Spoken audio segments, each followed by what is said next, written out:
Halo guys, selamat datang di YouTube channel aku. Sebelumnya kenalin nama aku Ali. Nah, di video kali ini aku pengen share ke kalian gimana sih cara daftar SM Prestasi UNY tahun 2023. So, buat kalian yang penasaran, jangan lupa buat tonton video ini sampai akhir, jangan di skip. Jangan lupa juga untuk klik tombol subscribe dan bunyi notifikasinya supaya teman-teman dapat notifikasi apabila aku upload video terbaru lainnya. Nah, oke, langsung saja kita masuk ke pembahasan. Nah, oke guys, di sini kita bakal langsung bahas saja mengenai panduan seleksi mandiri Universitas Negeri Yogyakarta. Nah, nanti untuk jalur-jalurnya itu adalah jalur prestasi akademik, prestasi unggul, dan jalur talent scouting. Nah, namun untuk jalur prestasi olahraga unggul juga bisa teman-teman terapin cara-cara kayak gini. Dan di sini aku bakal jelasin mulai dari tata cara pendaftarannya ya di websitenya. Nanti udah ada ilustrasinya.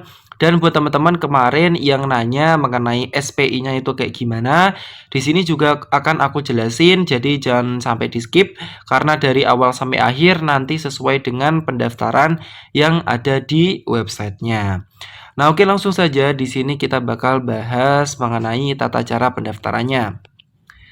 Nah, untuk yang pertama di sini ada untuk persiapan pendaftaran. Nah, untuk persiapan pendaftaran teman-teman bisa baca informasinya lebih lanjut ya di pmb.uny.ac.id mengenai informasi tentang jalur masuk dari masing-masing jalur masuknya gitu ya. Baik itu yang prestasi akademik, terus prestasi unggul atau prestasi olahraga unggul dan talent scouting.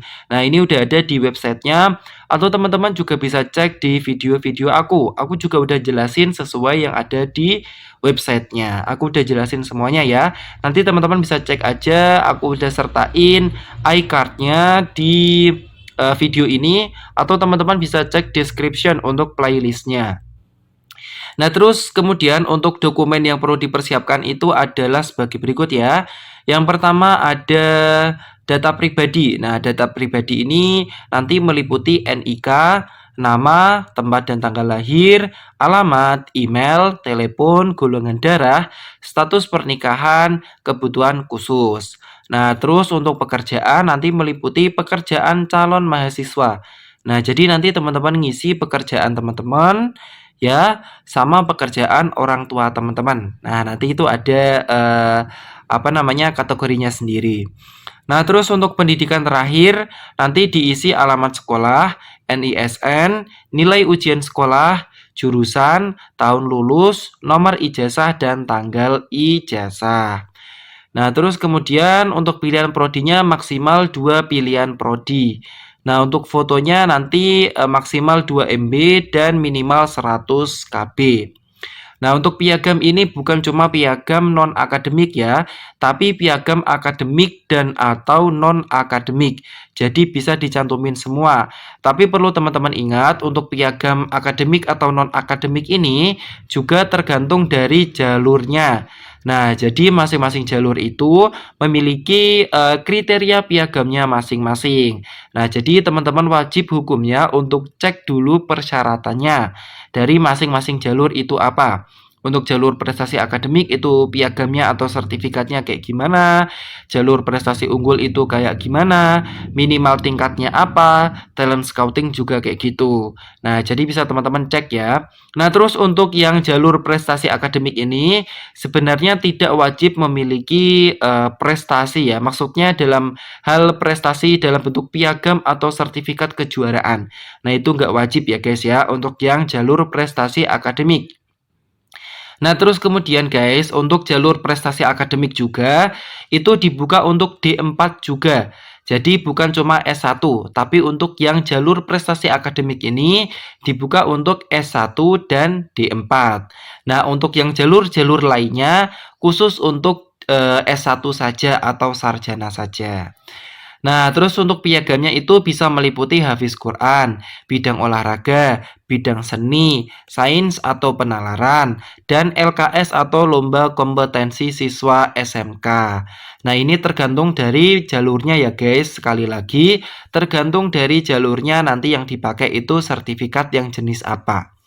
Nah, terus untuk file dalam format itu JPG atau PNG atau PDF tergantung nanti ya dimintanya itu apa. Tapi biasanya teman-teman bisa milih sih kalau piagam bisa JPG, PNG atau PDF. Nah, untuk piagamnya nanti maksimal 5 buah ya. Untuk piagamnya maksimal 5 buah. Boleh 3, boleh 2, boleh 1. Nah, nanti terserah teman-teman. Terus ukuran file maksimalnya 10 MB. Nah, terus untuk portofolionya, portofolio ini ada portofolio 1 dan portofolio 2. Untuk filenya itu maksimal 20 MB per file ya. Nah, terus untuk formatnya bisa JPG, PNG, PDF, atau untuk videonya hanya MP4. Ya, untuk yang video hanya MP4. Nah, nanti untuk portofolionya adalah sebagai berikut, teman-teman bisa baca sendiri ya. Nah, kayak gini, atau teman-teman screenshot dulu juga nggak apa-apa. Nanti di pause terus di screenshot. Nah, terus kemudian ada data untuk sosial ekonomi yang meliputi informasi keluarga, informasi tanggungan dan beban, terus beban keluarga ya, terus kemudian informasi aset yang dimiliki, informasi kondisi keluarga, dan informasi pekerjaan dan pendidikan keluarga. Nah, terus ini ada file yang perlu dilampirkan, ada file yang sifatnya wajib dan opsional. Nah, untuk yang wajib ini ada meliputi lampiran sosial ekonomi yang filenya adalah sebagai berikut, yaitu file kartu keluarga, foto rumah tampak depan, tampak dari jalan atau gang, foto ruangan, ruang tamu, ruang tidur, kamar mandi, dan dapur. Nah, terus formatnya dalam JPG atau JPEG atau PNG, ukuran file minimum 100 KB, maksimum 2 MB. Nah, saran aku ya guys, teman-teman itu nyantumin jangan yang minimum. Ya kurang lebih 1 MB atau 1,5 MB. Ya boleh nggak segitu sih, yang penting nanti fotonya itu jelas, nggak pecah-pecah gitu ya. Boleh berapapun ya guys, yang penting fotonya nggak pecah-pecah gitu aja sih ya. Dan minimumnya 100 KB ya, jangan sampai kurang dari 100 KB gitu. Terus kemudian untuk lampiran aset, ini sifatnya opsional atau boleh tidak dilampirkan. Itu ada foto STNK kendaraan yang dimiliki, foto rekening listrik, telepon, dan PDAM, foto slip gaji, PBB, dan izin usaha. Terus kemudian ada ijazah atau SKL ya guys, ini boleh ijazah atau SKL. Terus filenya itu ada file ijazah atau SKL, formatnya JPG atau JPEG atau PNG, ukuran file minimum 100 KB, maksimum 2 MB. Terus selanjutnya ada surat SPI atau UPPA. Nah, nanti kalau semisal di websitenya nanti tulisannya UPPA, teman-teman jangan bingung ya, karena UPPA itu sama halnya seperti SPI ya. Nah, jadi nanti teman-teman wajib mengisi formulir kesanggupan membayar SPI yang bermeterai 10.000. Nanti teman-teman tanda tangani ya. Karena nanti bakal diupload juga di websitenya. Nah, oke, kita lanjut. Ini langsung kita lanjut ke tutorial cara pendaftarannya. Nah, yang pertama teman-teman masuk ke pmb.uny.ac.id, nanti terus teman-teman scroll aja sampai muncul tampilan kayak gini. Nah, jadi nanti tampilannya kayak gini ya. Di scroll aja. Nah, terus teman-teman pilihnya jangan yang di atas ini, tapi pilih yang di bawah sini. Yang SM Prestasi. Nah, nanti untuk SM Prestasinya ada untuk S1 dan D4. Nah, nanti teman-teman pengen milih yang mana terserah teman-teman. Atau teman-teman daftar di S1 sama D4 itu sepertinya bisa. Karena boleh-boleh aja ya kelihatannya, karena nggak ada ketentuan yang melarang ketika mendaftar di D4 nggak boleh daftar di S1. Itu nggak ada yang menyebutkan ketentuannya kayak gitu. Jadi kemungkinan besar teman-teman bisa daftar di S1 maupun D4-nya. Nah, terus ketika teman-teman udah ketemu tampilan kayak gini, nanti teman-teman tinggal klik daftar gitu aja ya. Di bagian yang manapun ini ya, yang jalurnya yang sesuai teman-teman inginkan. Bisa yang prestasi akademik, prestasi unggul, olahraga unggul, atau talent scouting. Nah, tuh teman-teman juga bisa langsung mampir ke daftar pmb.unu.ac.id. Nah, nanti tampilannya kayak gini guys. Terus teman-teman tinggal klik yang bagian daftar ini aja kayak gitu. Nah, terus di sini ada catatan ya guys. bahwa sebelum mengambil kode pembayaran, pastikan terlebih dahulu jalur prestasi yang sesuai dengan minat dan dokumen prestasi yang dimiliki. Nah, jadi nanti teman-teman, setelah teman-teman klik daftar, nanti teman-teman harus melengkapi formulir pendaftaran. Nah, baru setelah itu teman-teman akan memperoleh kode pembayaran. Nah, nanti setelah memperoleh kode pembayaran, teman-teman bayar dulu. Nah, untuk besar biaya pembayarannya atau biaya pendaftarannya itu masing-masing jalur berbeda. Nah, jadi teman-teman harus cek dulu untuk persyaratannya kayak gimana dan untuk tata cara pembayarannya atau besar pembayarannya itu berapa. Nah, nanti teman-teman bisa cek di video aku yang sebelum-sebelumnya aku udah jelasin per jalurnya. Nah, terus di sini kita lanjut aja untuk melengkapi formulir untuk memperoleh kode pembayaran. Nah, jadi caranya kayak gini ya guys ya. Kita isi dulu formulirnya untuk memperoleh kode pembayaran. Nah, di sini misal untuk contohnya seleksi mandiri S1 prestasi unggul. Nah, untuk yang lainnya kurang lebih nanti sama kayak gini ya untuk formulir pendaftarannya. Nah, jadi nanti yang tampilan pertama teman-teman akan ditampilkan untuk perhatian kayak gini. Ini isinya cuma ketentuan atau persyaratan pendaftaran per jalurnya aja. Nah, terus kemudian teman-teman isi nama lengkap teman-teman tanpa gelar ya. Terus tanggal lahir, udah ada formatnya. Terus nomor telepon sama WhatsApp. Nah, untuk nomor telepon sama WhatsApp-nya ini isinya bisa sama atau berbeda juga nggak apa-apa. Nah, tapi usahakan ya untuk nomor telepon ini wajib diisi, sedangkan untuk WhatsApp-nya tidak wajib diisi. Nah, kalau dari buku panduannya kayak gitu ya guys ya.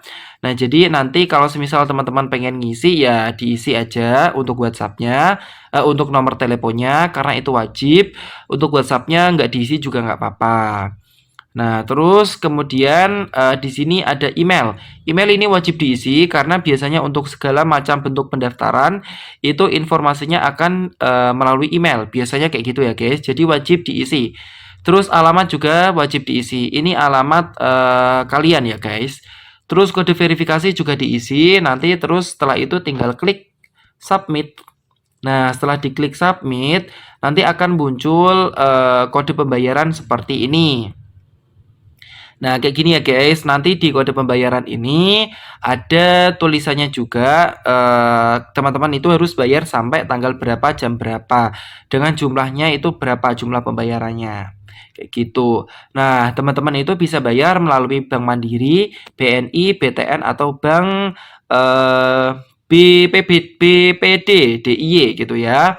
Nah, terus setelah itu teman-teman juga bisa klik cetak kode pembayaran untuk mendapatkan filenya. Nanti teman-teman tinggal bayar ya melalui kode pembayarannya. Nah, nanti setelah teman-teman klik yang cetak kode pembayaran, nanti tampilannya kayak gini. Nah, ini lebih lengkap ya guys ya untuk kode pembayarannya udah ada, namanya siapa, untuk membayar apa, dan jumlah pembayarannya berapa. Dan di sini juga udah ada ketentuan untuk kadaluarsanya itu tanggal berapa, jam berapa. Nah, terus kemudian setelah nanti teman-teman bayar, teman-teman itu akan mendapatkan PIN. Ini ya, udah ada keterangannya di bawah sini. Jika PIN tidak tercetak di kwitansi pembayaran, silakan hubungi pihak bank atau admisi UNY. Nah, jadi ketika teman-teman nanti udah bayar, nanti bakal ada PIN yang tercetak di bukti pembayaran atau kwitansinya. Nah, jadi pastikan ada PIN-nya ya. PIN-nya itu nanti kalau nggak salah 6 digit angka. Nah, kayak gitu ya guys. Jadi pastiin harus ada PIN-nya. Kalau nggak ada PIN-nya, nanti teman-teman hubungi pihak bank atau admisi UNY. Karena nanti PIN ini akan berguna untuk proses pendaftaran lebih lanjut. Kayak gitu ya guys. Nah, oke, kita lanjut untuk yang tahapan pendaftarannya. Nah, teman-teman terlebih dahulu masuk di daftar pmb.uny.ac.id. Terus teman-teman kemudian klik login ini ya. Nah, terus setelah itu teman-teman masuk di bagian laman untuk login. Nanti teman-teman masukin kode pendaftaran dan PIN serta kode verifikasinya. Nah, terus setelah itu teman-teman tinggal klik login. Nah, oke, setelah itu teman-teman tinggal lanjutin aja proses pendaftarannya dengan cara memilih program studi, data pribadi, riwayat pendidikan, pekerjaan, SPI, dan berkas. Nah, kita lanjut ya guys. Nah, terus ada lagi nih guys, ternyata ada data rapor, isian data sosial ekonomi, finalisasi, dan cetak kartu. Nah, yang pertama di sini aku pengen jelasin guys bahwa di sini itu nanti akan ada dua macam gambar ya, icon kayak gini. Nah, untuk icon yang warna merah ini menunjukkan tanda atau tahapan itu belum dilakukan atau belum selesai. Kalau untuk yang tanda centang hijau itu menunjukkan bahwa tahapan sudah dilakukan atau sudah selesai. Nah, nanti tampilannya bakal kayak gini. Nanti teman-teman bisa milih untuk yang mau di pilihan program studi atau yang data pribadi atau yang seterusnya. Nah, untuk yang pertama untuk pilihan prodi nanti tampilannya kayak gini ya guys. Nanti diklik aja bagian ini, bagian sini diklik yang edit kayak gitu. Nah, setelah itu nanti akan muncul tampilan kayak gini. Nah, nanti teman-teman milih pilihan prodinya di pilihan prodi pertama sama kedua apa. Terus sumber biayanya nanti biaya sendiri gitu ya. Karena di sini keterangannya itu kayak gini guys. Sumber biaya pada jalur ini dari biaya sendiri kayak gitu. Jadi nanti teman-teman pilih yang biaya sendiri. Kalau misal ada pilihan yang lainnya, nanti teman-teman pilih yang biaya sendiri gitu ya. Terus kemudian nah, kita lanjut ya guys. Kemudian untuk yang pilihan prodinya itu nanti tampilannya kayak gini. Nanti teman-teman bisa pilih ya untuk prodinya itu apa aja. Nah, terus kita lanjut untuk yang data pribadi. Nanti tampilannya kayak gini guys. Nah, jadi nanti teman-teman diminta untuk mengisi NIK, nama lengkap, gelar depan, gelar belakang, tempat. Nah, untuk tempat lahirnya ini diisi sesuai dengan tempat lahir yang ada di ijazah. Terus ada tanggal lahir, ada kebutuhan khusus. Nanti teman-teman pilih aja kebutuhan khususnya yang tidak berkebutuhan khusus atau yang berkebutuhan khusus yang lainnya. Nah, lanjut, nanti teman-teman juga bakal ngisi provinsi sesuai KTP, kabupaten sesuai KTP, dan alamat sesuai KTP. Terus kemudian ada alamat domisili atau tempat tinggal. Nah, lalu kemudian kode pos tempat tinggal, telepon, WhatsApp, email, jenis kelamin, agama, golongan darah, status pernikahan, dan kebangsaan. Lalu kemudian setelah itu teman-teman bisa klik submit. Nah, oke, kita lanjut. Selanjutnya ada pendidikan. Nah, pendidikan ini teman-teman isikan negara, terus provinsi, terus kabupaten, SMA atau sederajatnya di mana, terus NISN, jurusan SMA atau sederajatnya apa, terus rata-rata nilai akhir ujian nasional. Nah, ini bukan ujian nasional ya guys sekarang, tapi diubah menjadi ujian sekolah. Kalau semisal belum ujian sekolah, nanti teman-teman bisa isi dengan angka 0. Nah, terus kemudian untuk yang SMA-nya ini, kalau semisal SMA teman-teman itu nggak ketemu ya nama SMA-nya, nanti teman-teman bisa pilih bagian yang kabupaten ini, yang di atasnya, yang kabupaten, nanti diubah pilihannya kota lain-lain. Nah, terus untuk SMA atau SMK atau MA-nya, nanti dipilih juga yang SMA atau SMK atau MA lain-lain. Nah, jadi kayak gitu ya guys. Nah, terus untuk tahun lulusnya nanti menyesuaikan aja. Terus nomor ijazah atau surat keterangan lulus. Nah, jadi bisa pakai SKL ya. Selain ijazah bisa pakai SKL. Nah, jadi nanti teman-teman bisa pakai SKL ya kalau semisal ijazahnya belum jadi. Nah, terus ada tanggal ijazah atau SKL juga. Terus setelah itu diklik submit saja. Nah, terus kita lanjut aja guys. Nah, ini udah ada keterangannya ya. Kalau nilai rata-rata ujian sekolah itu jika belum ada ya, nanti bisa diisi dengan nilai 0. Nah, terus lanjut ke tahapan pekerjaan. Nah, ini pekerjaan kalian ya, bisa diisi udah bekerja atau tidak bekerja. Nah, terus setelah itu bisa diklik submit aja. Nah, terus habis itu kita lanjut ke SPI. Nah, ini juga ada yang nanya mengenai SPI. Kak, SPI itu apakah benar bisa diisi dengan 0 rupiah gitu ya? Apakah SPI-nya murah? Karena kan setahu aku SPI itu mahal gitu ya. Nah, jadi masing-masing PTN itu memiliki ketentuan yang berbeda-beda ya. Ada SPI yang bisa 0 rupiah, contohnya kayak di UNY ini, bisa pakai 0 rupiah. Dan untuk pembayarannya juga bisa dicicil guys di UNY ini. Nah, jadi kayak gitu ya ya guys. Nah, untuk nominal SPI-nya sendiri itu ada yang paling rendah adalah Rp0 alias teman-teman nggak bayar SPI.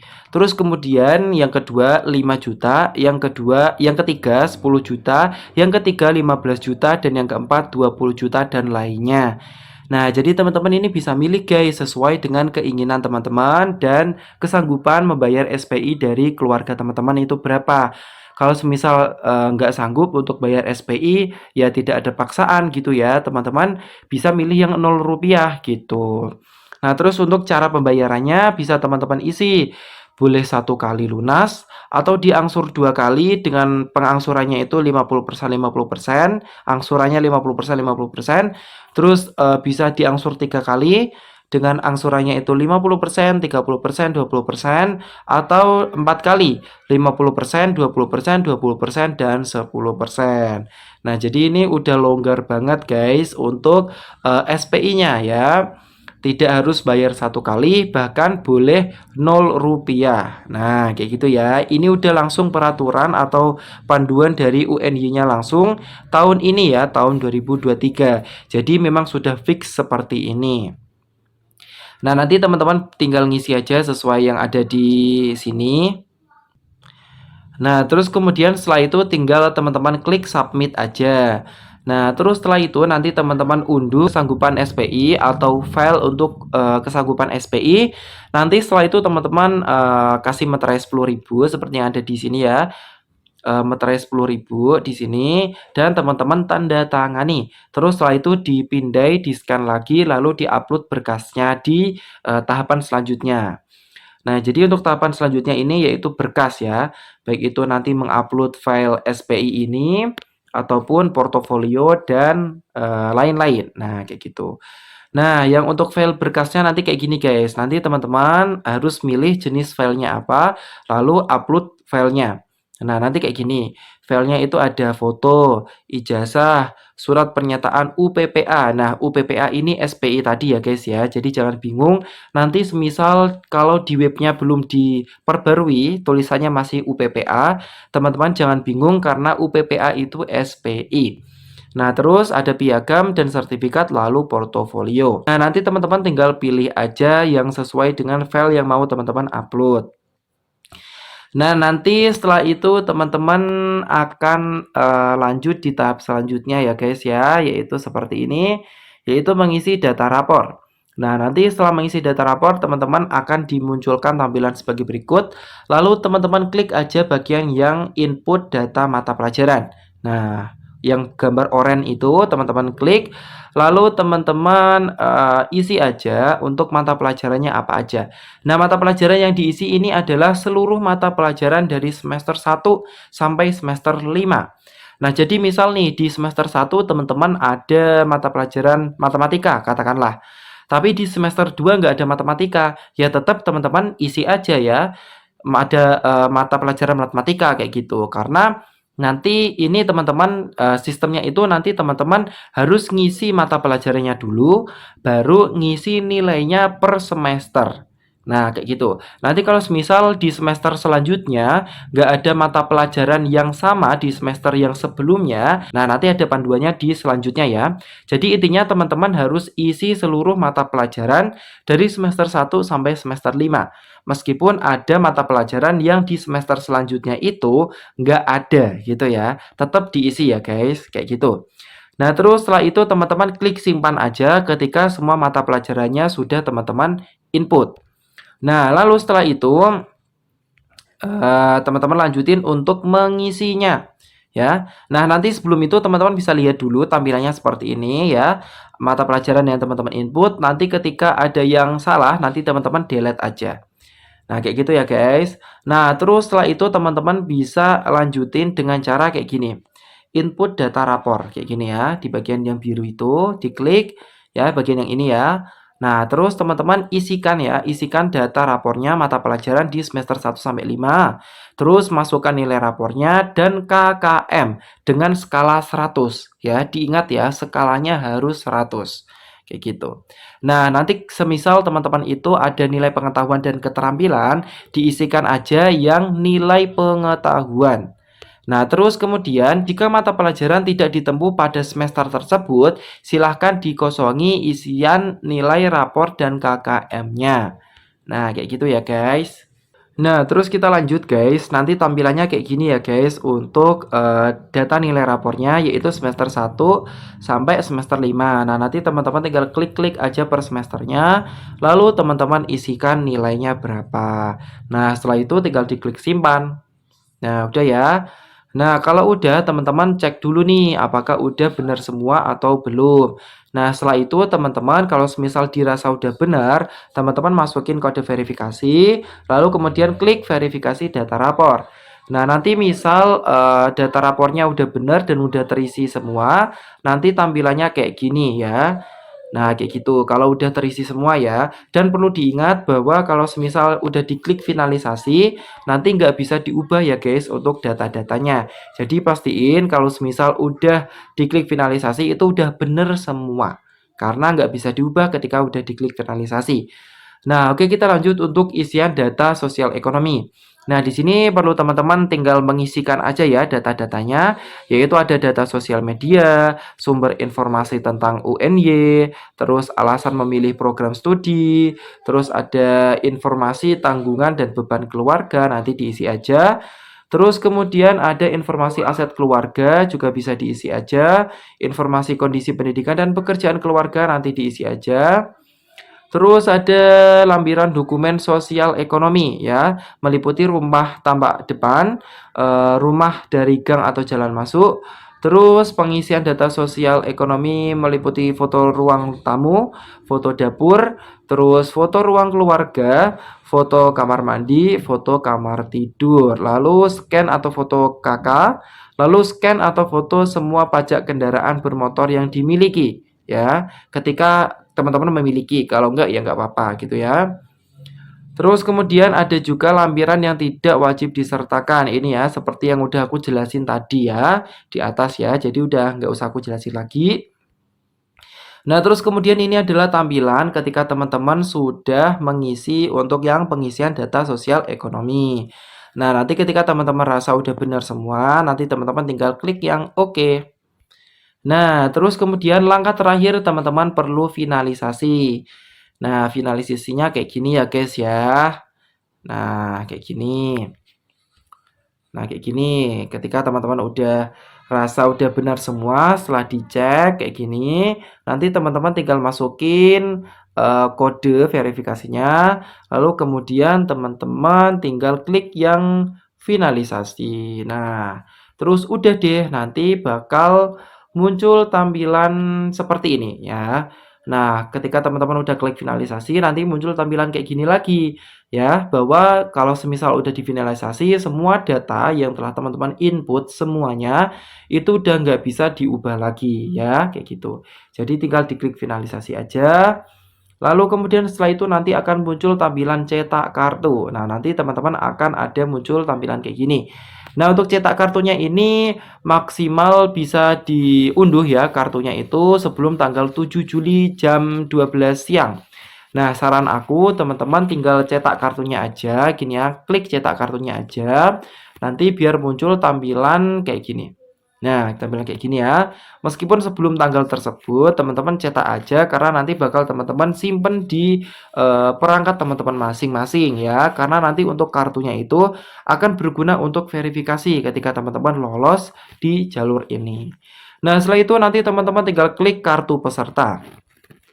Nah, nanti akan muncul tampilan kayak gini. Nah, ini contohnya aja ya guys ya. Nanti ada barcode-nya, terus ada nomor pesertanya. Nah, kayak gitu. Nah, terus setelah itu teman-teman simpan baik-baik, kalau perlu di-print juga nggak apa-apa atau disimpan juga nggak apa-apa. Jangan lupa untuk disimpan itu disimpan di berbagai perangkat ya guys, karena kemarin itu ada salah satu viewers ataupun subscribers aku, ada yang daftar SNBP, itu untuk kartu pendaftaran SNBP-nya ditaruh di laptop. Tapi karena laptopnya rusak, harus harus diservis dulu, jadinya dia nggak tahu deh gitu ya untuk nomor pendaftarannya berapa. Nah, kayak gitu ya, karena dia belum sempat nyimpen di HP ataupun perangkat-perangkat yang lainnya. Nah, jadi saran aku teman-teman simpan di beberapa perangkat. Nah, bisa di laptop, di flash disk, di HP, jadi banyak alternatif gitu loh guys. Nah, jadi nanti ketika teman-teman dinyatakan lolos, teman-teman bisa print kartunya, terus kemudian teman-teman bisa apa namanya, bawa kartunya pada saat verifikasi. Nah, terus untuk nanti pada saat ngecek pengumumannya, itu juga kemungkinan pakai nomor peserta gitu ya. Jadi jangan sampai untuk kartunya ini hilang gitu ya. Nah, jadi kayak gitu aja guys. Nah, terus kemudian di sini aku pengen ngasih tahu ke kalian ya, untuk buku panduan pendaftaran ini sebenarnya bisa teman-teman download ya di websitenya UNY, atau teman-teman juga bisa dengan gampang downloadnya di link yang aku sediakan di description. Nanti teman-teman cek aja di description untuk download buku panduannya. Oke. Nah, sekian ya untuk informasi kali ini. Semoga bisa memberikan informasi yang bermanfaat untuk teman-teman semua. Jangan lupa untuk like, comment, share, dan subscribe channel YouTube aku dan bunyi notifikasinya supaya teman-teman dapat notifikasi apabila aku upload video terbaru lainnya. Oke, terima kasih teman-teman udah nonton video aku. Kita jumpa di next video. Bye bye.